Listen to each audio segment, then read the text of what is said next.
ಈ ರೀತಿ ಸಾಲು ಸಾಲು ಹೃದಯಾಘಾತಕ್ಕೆ ಸಾವಿಗೀಡಾಗ್ತಾ ಇರೋರ ಸಂಖ್ಯೆ ಹೆಚ್ಚಳವಾಗ್ತಾ ಇರೋದ್ರಿಂದ ಜನರಲ್ಲೂ ಹೃದಯಾಘಾತದ ಆತಂಕ ಹೆಚ್ಚಾಗ್ತಾ ಇದೆ. ಕಲಬುರಗಿಯಲ್ಲೂ ಅಷ್ಟೇ ಜಯದೇವ ಆಸ್ಪತ್ರೆಗೆ ಜನರ ದಂಡೆ ಹರಿದು ಬರ್ತಾ ಇದೆ.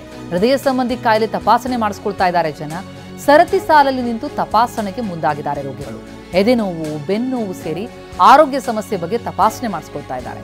ಯಾದಗಿರಿ, ರಾಯಚೂರು, ಬೀದರ್ ಜಿಲ್ಲೆಯಿಂದಲೂ ಕೂಡ ಇಲ್ಲಿಗೆ ಜನ ಬರ್ತಿದ್ದಾರೆ. ಇವತ್ತು ಒಂದೇ ದಿನ 600ಕ್ಕೂ ಅಧಿಕ ಜನರಿಗೆ ಹೃದಯ ತಪಾಸಣೆ ಮಾಡಿಸ್ಕೊಳ್ಳೋದು ಒಳ್ಳೆಯದು. ಆದರೆ ಯಾಕೋ ಆತಂಕಕ್ಕೊಳಗಾಗ್ತಾ ಇದ್ದಾರೆ ಜನ. ಆತಂಕಕ್ಕೀಡಾಗುವಂತಹ ಅಗತ್ಯ ಇಲ್ಲ ಅನ್ನೋದನ್ನ ಈಗಾಗಲೇ ತಜ್ಞರು ಹೇಳಿದ್ದಾರೆ. ನಾವು ಪ್ರತಿನಿಧಿ ದತ್ತಾತ್ರೇಯ ಪಾಟೀಲ್ ಅಲ್ಲಿಂದ ಪ್ರತ್ಯಕ್ಷ ವರದಿ ಕೊಟ್ಟಿದ್ದಾರೆ, ನೋಡೋಣ ಬನ್ನಿ. ರಾಜ್ಯದಲ್ಲಿ ಕಳೆದ ಕೆಲ ದಿನಗಳಿಂದ ಹೃದಯಾಘಾತದ ಸಂಖ್ಯೆ ಗಣನೀಯವಾಗಿ ಏರಿಕೆ ಆಗ್ತಿದೆ. ಅದರಲ್ಲೂ ಕೂಡ ಹಾಸನ ಜಿಲ್ಲೆಯಲ್ಲಿ ಪ್ರತಿನಿತ್ಯ ಒಂದಿಲ್ಲೊಂದು ಹೃದಯಾಘಾತದಿಂದ ಸಾವನ್ನು ಸಂಭವಿಸ್ತಾ ಇದ್ದಾವೆ. ಹೀಗಾಗಿ ಸದ್ಯ ಇಡೀ ರಾಜ್ಯಾದ್ಯಂತ ಹೃದಯಾಘಾತದ ಬಗ್ಗೆ ಸಾಕಷ್ಟು ಆತಂಕ ಮನೆ ಮಾಡಿರ್ತಕ್ಕಂಥದ್ದು. ಅದರಲ್ಲೂ ಯುವತಿಯರಲ್ಲಿ ಹೆಚ್ಚಾಗಿ ಹಾರ್ಟ್ ಅಟ್ಯಾಕ್ ಕಾಣಿಸ್ಕೊಳ್ಳುತ್ತಿರೋದ್ರಿಂದ ಸಹಜವಾಗಿ ಸಾಕಷ್ಟು ಜನ ಆತಂಕಕ್ಕೊಳಗಾಗಿದ್ದಾರೆ. ಖುದ್ದು ನಾನು ಕೂಡ ಕಲಬುರಗಿ ನಗರದ ಏನು ಜಯದೇವ ಹೃದ್ರೋಗ ಆಸ್ಪತ್ರೆ ಏನಿದೆ, ಹೃದ್ರೋಗ ಆಸ್ಪತ್ರೆಯಲ್ಲೂ ಕೂಡ ಸದ್ಯ ಜನ ಕ್ಯೂ ನಿಂತಿರ್ತಕ್ಕಂಥದ್ದು. ಯಾಕೆಂತಂದರೆ OPD ಅಂದರೆ ಹೊರ ರೋಗಿಗಳ ವಿಭಾಗ ಚೆಕಪ್ ಮಾಡಿಸ್ಕೊಳ್ಳೋಕ್ಕಂತಾನೆ ಸಾಕಷ್ಟು ಜನ ಏನು ಅಂತಾರೆ ಬೆಳಗ್ಗೆಯಿಂದನೂ ಕೂಡ ಕ್ಯೂ ನಿಂತಿದ್ದಾರೆ. ಯಾಕೆಂತಂದರೆ ಕಳೆದ ಕೆಲ ದಿನಗಳಿಂದ ರಾಜ್ಯದಲ್ಲಿ ನಡೀತಾ ಇರತಕ್ಕಂಥ ಸರಣಿ ಸಾವೇನಿದೆ ಅದು ಸಹಜವಾಗಿ ಏನು ಅಂತಂದರೆ ಜನರಲ್ಲಿ ಆತಂಕ ಉಂಟು ಮಾಡಿರ್ತಕ್ಕಂಥದ್ದು.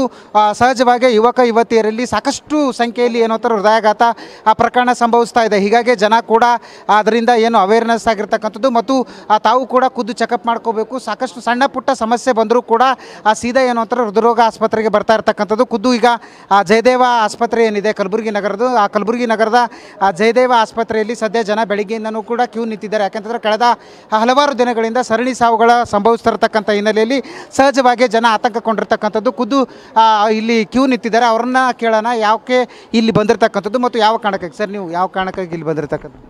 ನಾವು ಫಸ್ಟ್ ಟೈಮ್ ಇಲ್ಲಿ ಬಂದಿದ್ದು, ಮತ್ತು ಸ್ವಲ್ಪ ಯಾಕೆ ಚುರುಚುರಲ್ಲ ಅಂತ ಸ್ವಲ್ಪ ತೋರಿಸ್ಕೊಂಡು ಹೋಗ್ಬೇಕಂತ, ಇನಿಷಿಯಲಿ ತೋರಿಸ್ಕೊಂಡು ಹೋಗ್ಬೇಕಂತ, ಮತ್ತು ಹೆಚ್ಚಿಗೆ ಆದ್ರೆ ಮತ್ತೆ ತ್ರಾಸಾಗಿ ತೋರಿಸ್ಕೊಂಡು ಹೋಗ್ಬೇಕಂತ ಬಂದೆ. ಬೆಳಿಗ್ಗೆಯಿಂದ ಇದೀವಿ ನಾನು ಇಲ್ಲ 2-3 ದಿವಸ ಇತ್ತು. ಸ್ವಲ್ಪ ಚುಚ್ಚದಂಗೆ ಅನಿಸ್ಲತ್ತಿತ್ತು. ಎಸಿಡಿಟಿ ಅದ ಅಥವಾ ಏನು ಹಾರ್ಟ್ ಅದ ನೋಡ್ಕೊಂಬರಕಂತ ನೀವೇ? ನಾವು ಆಲ್ರೆಡಿ 6 ಮಂತಿಂದ ತೋರಿಸ್ತಾ ಇದ್ದಾವೆ. 1 ತಿಂಗಳು ಗುಳಿಗೆ ಮುಗಿದವ, 2ನೇ ತಿಂಗಳು ಗುಳಿಗೆ ತೊಗೊಂಡೋಗ್ಬೇಕಂತ ಬಂದಿದೆ.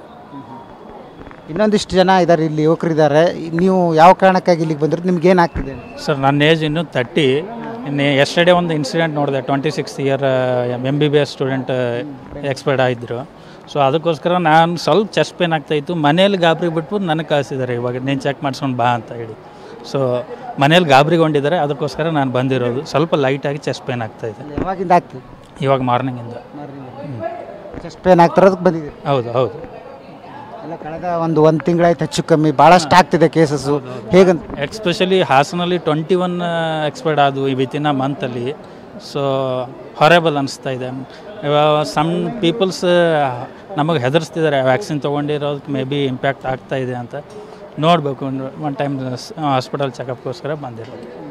ECG ಚೆಕ್ ಮಾಡಿ ಇವಾಗ ಅದೇ ECG ಆ್ಯಂಡ್ ಏನೇನು ಬರ್ಕೊಡ್ತಾರೆ ಡಾಕ್ಟರ್, ಟ್ರೀಟ್ಮೆಂಟ್ ಇದು ಮಾಡಬೇಕು. ಇವಿಷ್ಟು ಏನೋ ಅಂತಾರೆ ಇಲ್ಲಿಗೆ ಬಂದಿರತಕ್ಕಂಥ ಏನು ಜನ ಇದ್ದಾರೆ, ಜನ ಹೇಳ್ತಕ್ಕಂಥದ್ದು ಕಳೆದ ಕೆಲ ದಿನಗಳಿಂದ ಸಹಜವಾಗಿ ಏನು ಅಂತಂದರೆ ಆತಂಕ ಮನೆ ಮಾಡಿದೆ. ಇವತ್ತು ಬೆಳಿಗ್ಗೆ ಸ್ವಲ್ಪ ಚೆಸ್ಟ್ ಪೇನ್ ಬಂದರೂ ಕೂಡ ನಾವು ಆಸ್ಪತ್ರೆಗೆ ಬರುವಂಥ ಆ ಸ್ಥಿತಿ ನಿರ್ಮಾಣ ಆಗಿದೆ ಅನ್ನುವಂಥ ಮಾತುಗಳನ್ನು ಹೇಳ್ತಾ ಇರ್ತಕ್ಕಂಥದ್ದು. ಕ್ಯಾಮ್ರಾ ಪರ್ಸನ್ ವಿಜಯ್ ಜೊತೆ ದತ್ತಾತ್ರೇಯ ಪಾಟೀಲ್, TV9 ಕಲಬುರಗಿ.